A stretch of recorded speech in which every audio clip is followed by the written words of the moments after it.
자, 보수가 내년에 어떻게 대선에 이겨야 되느냐. 많은 사람들이 갈망하고 있죠. 자, 제가 이 보수가 현행 상태로 대선 이기기는 불가능하다. 그럼 이기려면 방법은 있느냐? 있다. 지금처럼 하면 절대 못 이긴다. 이준석이가 당 대표 맡고 대선 주자들이 기득권에 매몰된 내용을 내놓으면 절대로 못 이긴다. 이기려면 어떻게 해야 되는가? 과감한 사회개혁적 가치를 내야 된다. 왜? 지금이 어떤 시대냐? 역사상 겪어보지 못한 재난이 첨단 과학기술과 4차 산업이라는 21세기에 덮치고 있어요. 그런데 치료제나 백신이 무력화되고 있습니다. 인간의 무력함에 대해서 실감할 수밖에 없는 전 세계적 재난이 한국을 덮치고 있어요. 세계를 덮치고 있어요. 또 이것은 필연적으로 경제적인 한마디로 디폴트, 붕괴를 낳을 수밖에 없습니다. 그래서 9월 달에 경제 위기가 온다고 전 세계가 시끄럽습니다. 그래서 곧 거대한 이 퍼펙트 스톰이 밀어닥칠 것이다. 그러니까 제가 제 책 서포 15조 작년 8월에 탈고했습니다마는 거기에 대재앙 시대의 생존 전략이라 했잖아요. 자, 작년 8월 초면 많은 사람들이 코로나가 곧 끝날 거라고도 이야기를 했을 때입니다. 그때 대재앙이 온다. 뭐가 대재앙이냐? 세 가지가 대재앙이다. 하나는 이 코로나라는 재앙이 몇 년간 세계를 강타해서 스스불능의 상황으로 만들 것이다. 두 번째는 이것이 필연적으로 그전부터 무너져 가던 세계 경제에 마지막 치명타를 가해서 세계 경제에 대공황적 사건을 일으킬 것이다. 그 다음에 한 가지는 이런 상황에서 세계 각국의 국민들은 급속도로 파퓰리즘에 빠져들 것이다. 이 위기에서 어떻게 공생하는 지혜, 이 패러다임을 합의해내서 그래서 같이 공동체로 공영해 나갈 것인가 하는 것을 이 서포 15조에 쓴 거예요. 저는 이런 코로나 재앙 상황이 지속될 거라는 것도 알고 있었고 또 그것이 경제적 붕괴를 불러오고 또 국민의 의식들은 대부분 파퓰리즘으로 몰려갈 수밖에 없는 상황으로 내몰릴 거라는 것도 예측을 했습니다. 그래서 이 서포 15조 대재앙 시대의 생존 전략을 썼는데요. 자, 저는 이 사회가 붕괴되지 않기를 원하고 누구보다도 모두가 어려운 시대를 잘 서로 스크럼을 짜서 버티면서 낙오하는 사람을 건져주는 시스템으로 가야 된다 생각을 합니다. 자, 지금부터 내년 3월 9일 대선까지의 상황은 어떻게 될까요? 점점 더 코로나 상황이 악화될 겁니다. 오늘만 해도 20명의 사망자, 놀라운 사망자가 나왔습니다. 자, 경제는 정말 내년 3월 9일까지면 그야말로 엄청나게 어려운 금융위기 상황으로 내몰릴 겁니다. 지금 대출 중단하고 난리가 났지 않았습니까? 한국의 정시도 지금 수상하지 않습니까? 암호화폐도 지금 끝나가지 않습니까? 자, 부동산도 오래가지 못할 거라고 보고 있습니다. 이 속에서 평상시처럼 한가하게 대선에 임하다가는 그것은 파멸이 올 수밖에 없습니다. 그렇다면 뭘 해야 되는가? 비상시에 비상한 정책을 발표하고 가야 된다. 이 이야기를 목이 터지게 이야기를 했는데 어차피 아무도 안 들을 것이라서 그래서 혁명21이라는 당을 만들고 그리고 우리의 서포 15조 공약을 앞에 내걸고 그걸 정면으로 밀고 가는 지금 일을 하고 있습니다. 그리고 그 중에 가장 핵심은 의식주. 주는 인간의 필연적인 공간입니다. 주가 없이는 제대로 의도식도 할 수 없습니다.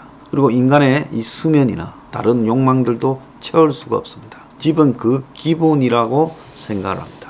그렇기 때문에 이 집이라는 부분이 투기 대상이 되고 희소재가 되고 가격이 폭등하고 이것은 가스나 물이나 전기를 가지고 가격을 폭등시키고 독점 투기하는 것과 다를 바가 없다는 것이 제 생각입니다. 그래서 일정한 최소한의 규모를 갖춘 주택은 공공재로 간주해서 국가가 생산 원가로 공급해야 된다라는 이야기를 제가 수없이 했습니다.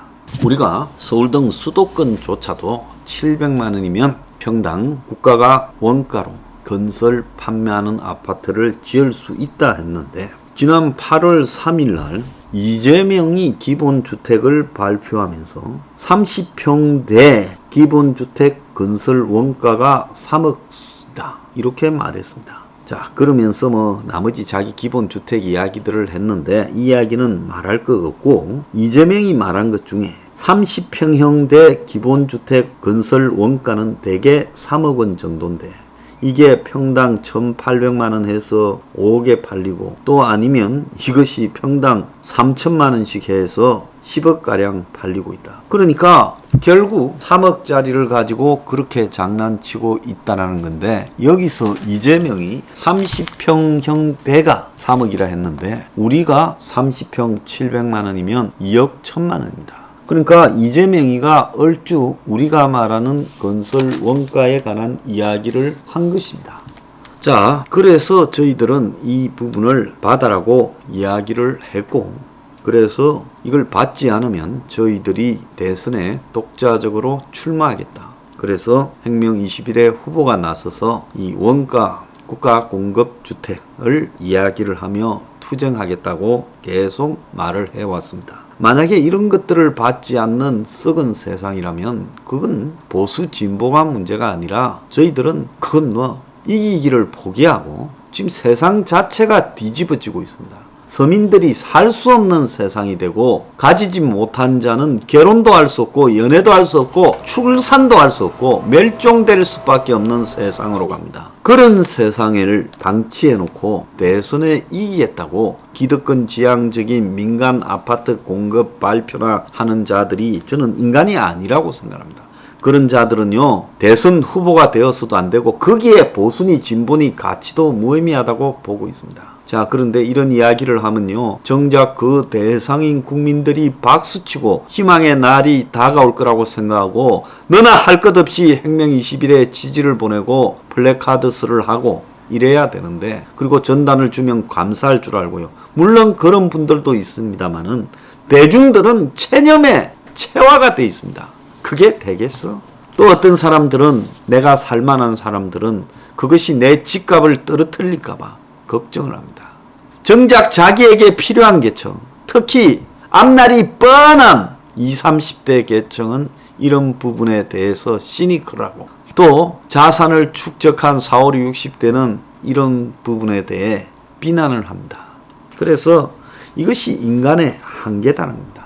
우리가 이 세상에 살아가는 인간은요, 세팅이 제대로 되기보다는 세팅이 잘못되는 환경의 영향을 받기가 십상인 동물입니다. 그렇기 때문에 이 부분을 극복하고 우리가 지금 그야말로 이 당원들이 죽도록 고생하면서 이 운동을 하고 있습니다. 플래카드스 하시는 분들 중에 집이 있는 사람이 많겠습니까? 없는 사람이 많겠습니까? 훨씬 많죠. 우리 당의 지도부도 거의 다 집이 있습니다. 그런데 그들이 왜 일을 하겠습니까? 그런데 저것들이 안 받으면 분명히 출마한다. 우리 당에서 출마를 할 수밖에 없습니다. 그리고 얼마가 되든 우리 주장을 알리고 끝까지 완주할 수밖에 없어요. 자, 그런데 어제 동당에 비전 선포식이라는 게 있었습니다. 후보들이 토론을 하기로 했다가 내부의 불공정성 시비로 토론은 무산되고 각 후보가 가진 정책을 발표하는 시간이 있었습니다. 그런데 참 조선일보가 가가입니다. 어제 윤석열이 말한 내용 중에 핵심은 원가 주택이었습니다. 그런데 조선일보가 어제 윤석열의 발언 내용들을 소개하면서 원가 주택은 한마디도 담지 않았습니다. 윤석열의 발언 내용이요. 홍준표가 땅은 정부 거, 위에 껍데기만 올리는 쿼터 아파트로 집값을 안정시키겠다라는 말만 소개했습니다. 자, 그랬는데 동아일보도 지금 원가주택을 한마디도 소개하지 않았습니다. 중앙일보는 아예 그 비전 선포식 보도를 제가 지금 찾지 못했어요. 매경도요, 윤석열의 발언을 소개하면서 원가주택 문제를 보도하지 않았습니다. 조중동이 이런 행위를 하는 것은 우연일까요? 아니면 계획된 걸까요? 어제 윤석열은 집값을 반드시 이렇게 안정시키겠다며 집에 관한 세금은 내리고 규제는 풀고 공급을 늘리겠다라는 통상적인 보수가 좋아하는 말을 하면서도 거기에 보태어 원가 주택을 통해 무주택 서민들이 싼값에 내 집을 마련할 수 있도록 하겠다고 말을 했습니다. 그러면 윤석열이 말하는 원가 주택이라는 부분에 대해서 정말로 보수가 대선을 이기기를 원한다면 이 보수 언론들이 그 원가 주택을 열렬하게 윤석열 캠프에게 묻고 그러면서 취재해서 확대 보도를 해야 됩니다. 그런데 조중동 매경이 윤석열의 원가 주택을 한마디도 보도하지 않은 이유는 여러분들은 뭐라고 생각하십니까? 조중동은 보수가 대선에서 이기기를 바라는 것일까요? 아니면 그들의 신문 경영에 도움이 되는 수국 기득권적인 10억짜리, 15억짜리 재벌 건설사의 아파트 공급이 주택 문제의 유일한 해결책이라고 생각할까요? 아무리 공급을 확대를 많이 하면 뭐합니까? 정권이 임대주택 늘리겠다. 또 정권이 지난번에 공공택지의 민영주택을 16만 가구를 사전 청약을 하겠다 하지만은 이런 부분들이 아무도 지금 관심을 가지지 않습니다. 그래 놓고는 이 정권은 당정이 주거취약 청년의 최대 1년간 월세 20만원 지원하겠다고 하고 그리고 기본주택이니 이 여권에서 나오는 이야기들은 죄다 임대주택이고 기껏해야 홍준표가 땅은 정부 거 껍데기는 너희 거. 그럼 30년 지나면 새로 지을 때는 이제 내 집은 사라져 버리는 겁니까? 자, 그래서 그렇게 가서는 안 된다. 집은 누구에나 자기 소유의 집이 있어야 된다. 그것을 국가가 원가로 공급을 한다. 절대로 민간에 맡겨서는 이루어질 수 없는 불가능한 일이기 때문에 국가가 그걸 밀어붙여야 된다. 그래서 투기를 조장하는 LH공사 같은 것은 없애버려야 된다. 그러면서 국가가 주택청을 만들어서 밀고 가야 된다. 서울 곳곳에 빈 땅과 정부와 시유지, 정부 땅과 시유지, 공유지, 시유지 등에도 지어야 되고 정부의 공공시설 신축할 때도 높이 지어서 이런 국가 원가 공급 아파트에는 건폐율과 용적률에 아주 혜택을 줘야 된다. 홍콩처럼 혜택을 줘야 된다. 그래서 높이 위로 지어서 밑에는 정부 시설로 쓰고 위에는 이 민간이 살 수 있는 자기 아파트를 줘야 된다.